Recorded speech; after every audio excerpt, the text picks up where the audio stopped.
విజయవాడ వైపు వెళ్తున్న రత్నాచల్ ఎక్స్ప్రెస్ రైలు కిటికీ పక్కన కూర్చుని ఉన్నాడు వేణు.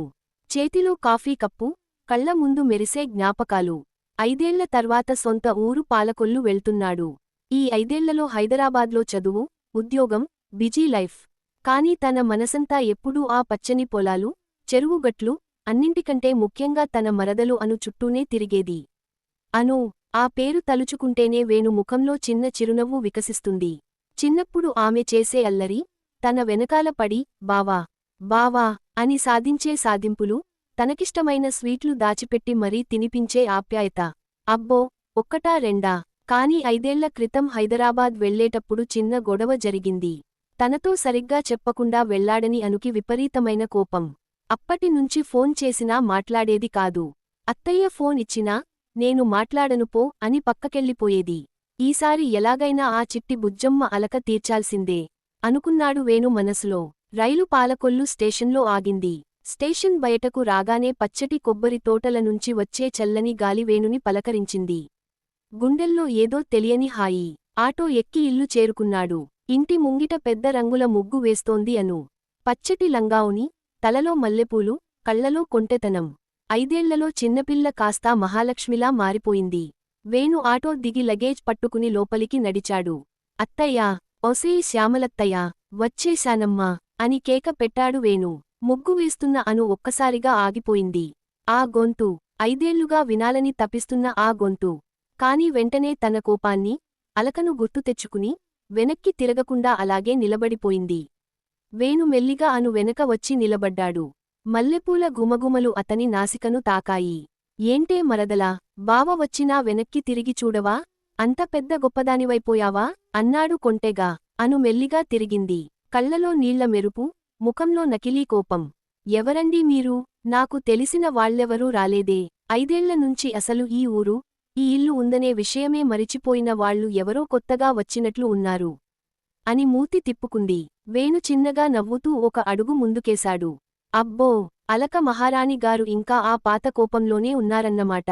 అంత పెద్ద కోపమైతే నాపై ఉంచుకున్నావ్ కాని, కనీసం నా వంకైనా చూడవా? అని ఆమె కళ్లలోకి సూటిగా చూశాడు. అను గుండెల్లో చిన్న అలజడి. వేణు చూపుల్లోని ఆప్యాయత చూసి ఆమె మనసు కరిగిపోతోంది. కాని తన అలకను అంత తేలిగ్గా వదిలేయకూడదు అనుకుంది. ఏం చూడాలి? చూస్తే ఏమొస్తుంది? మీకేం పెద్ద హైదరాబాద్ ఆఫీసర్ గారు. మాలాంటి పల్లెటూరి పిల్లలు మీకెక్కడ గుర్తుంటారులే బావా అని సాగదీస్తూ అంది. అవునా? గుర్తులేకపోతే ఇదిగో, ఇది తెచ్చేవాడినా? అంటూ జేబులోంచి ఒక అందమైన పట్టు పట్టుకుచేలా మెరిసే చిన్న బాక్స్ తీశాడు. ఆ బాక్స్ తెరిచి చూసింది అను. అందులో నల్లపూసల దండ మధ్యలో చిన్న స్వచ్ఛమైన వెండి తామర పువ్వు పాండెంట్ ఉంది. ఆమెకు చిన్నప్పటి నుంచి తామర పువ్వులంటే ఎంత ఇష్టమో వేణుకి తెలుసు. అను కళ్ళు ఆనందంతో మెరిశాయి. కాని వెంటనే కోపాన్ని నటిస్తూ, నాకేం వద్దుపో బావా. ఇన్నాళ్లకి నీకు నీ మరదలు గుర్తొచ్చిందా? 5 ఏళ్లలో ఒక్కసారైనా నాకోసం ఊరికి వచ్చావా? అని ఆ బాక్స్ తీసుకోకుండా పక్కకు తిరిగేసింది. వేణు నెమ్మదిగా ఆ బాక్స్లోని దండను చేతిలోకి తీసుకున్నాడు. అను దగ్గరకు జరిగి, ఆమె వెనక నిలబడ్డాడు. అనూ, నిజమే, నేను ఉద్యోగం బిజీలో ఉండి రావడం ఆలస్యమైంది. కాని ప్రతిక్షణం నా మనసంతా ఇక్కడే, నీ దగ్గరే ఉంది. నన్ను క్షమించవా? అని సున్నితంగా ఆమె భుజంపై చేయి వేసి, ఆ దండను ఆమె మెడలో వేయబోయాడు. అను శరీరం ఒక్కసారిగా పులకరించింది. బావ చేతి స్పర్శకి ఆమె గుండె వేగంగా కొట్టుకోవడం మొదలైంది. బావా, వద్దు, అత్తయ్య చూస్తుంది అంది మెల్లిగా, స్వరం బొంగురుపోగా. చూస్తే చూడని, సొంత బావ తన ముద్దుల మరదలికి గిఫ్ట్ ఇస్తుంటే తప్పేంటి? అంటూ ఆమె జుట్టును సున్నితంగా పక్కకు జరిపి, మెడలో ఆ నల్లపూసల దండ వేశాడు. అతని చేతివేళ్లు ఆమె చర్మాన్ని తేలికగా తాకాయి.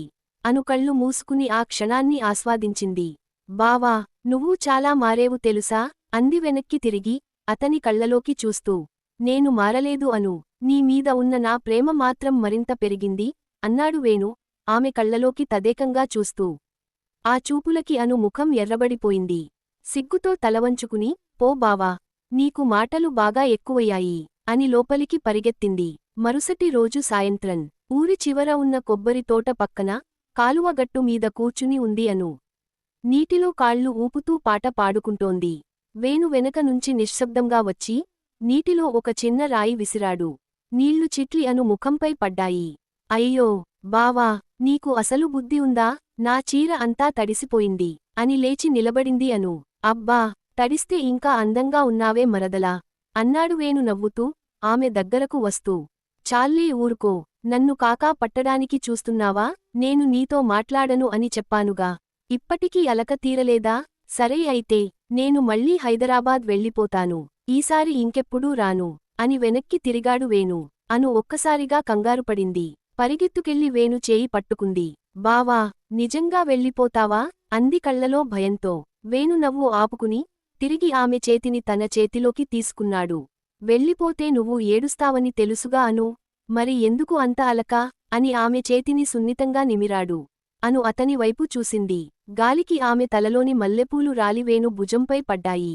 పచ్చటి తోట, పక్కనే పారే కాలువ, చల్లటి సాయంత్రపు గాలి. ఆ వాతావరణం ఎంతో ఆహ్లాదకరంగా మారింది. బావా, నువ్వు నన్ను వదిలి ఎక్కడికి వెళ్ళవు కదా? అంది అను చాలా ఆప్యాయంగా. నువ్వు నా పక్కన ఉంటే ఈ ప్రపంచంలో ఇంకేం వద్దనుకునేవాడిని నేను. నిన్ను వదిలి ఎలా వెళ్తాను చెప్పు? అంటూ వేణు ఆమె రెండు చేతులను తన చేతుల్లోకి తీసుకుని కళ్ళకి అత్తుకున్నాడు. అను మనసంతా సంతోషంతో నిండిపోయింది. బావ ప్రేమని పొందుతున్న ఆ క్షణం ఆమెకు స్వర్గంలా అనిపించింది. ఆ రోజు రాత్రి ఊహించని విధంగా పెద్ద వర్షం మొదలైంది. పెంకుటింటి కప్పుపై పడుతున్న వాన బొట్ల శబ్దం సంగీతంలా ఉంది. వేణు వరండాలో కూర్చుని వర్షాన్ని చూస్తున్నాడు. అను వేడివేడి మిరపకాయ బజ్జీలు, టీ కప్పుతో అక్కడకు వచ్చింది. బావా, టీ తీసుకో అంది. వేణు టీ కప్పు అందుకుంటూ ఆమె చేయిని కూడా సున్నితంగా పట్టుకున్నాడు.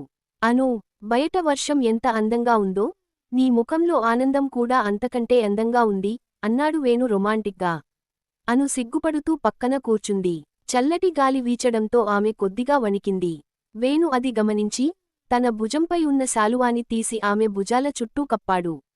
థాంక్స్ బావా, అంది అను అతని భుజంపై తల వాల్చుతూ. వేణు తన చేయిని అను భుజం చుట్టూ వేసి తన దగ్గరకు ఆనుకున్నాడు. ఇద్దరి హృదయ స్పందనలు స్పష్టంగా వినిపిస్తున్నాయి. అను, పెద్దవాళ్లతో మాట్లాడి మన పెళ్లి ముహూర్తం పెట్టించమంటావా? అని అడిగాడు వేణు మృదువుగా. అను ముఖం ఎర్రబడింది. వేణు రొమ్ముపై చిన్నగా గుద్ది, అప్పుడే ఏంటి తొందర? నన్ను ఇంకా బాగా చూసుకోవాలి, అప్పుడు ఆలోచిస్తాను అంది కొంటెగా. ఇంకా ఎలా చూసుకోవాలే బుజ్జమ్మా? నా ప్రాణం కంటే ఎక్కువగా చూసుకుంటున్నానుగా అంటూ ఆమె నుదుటిపై ఆప్యాయంగా ముద్దు పెట్టాడు వేణు. ఆ ముద్దులో ఎలాంటి కల్మషం లేదు, కేవలం పరిపూర్ణమైన ప్రేమ, బాధ్యత, ఆప్యాయత మాత్రమే ఉన్నాయి. అను వేణుని గట్టిగా హత్తుకుంది. రాత్రి కురుస్తున్న వర్షంలో ఆ బావా, మరదళ్ల ప్రేమ ప్రయాణం ఒక అందమైన కొత్త అధ్యాయానికి నాంది పలికింది.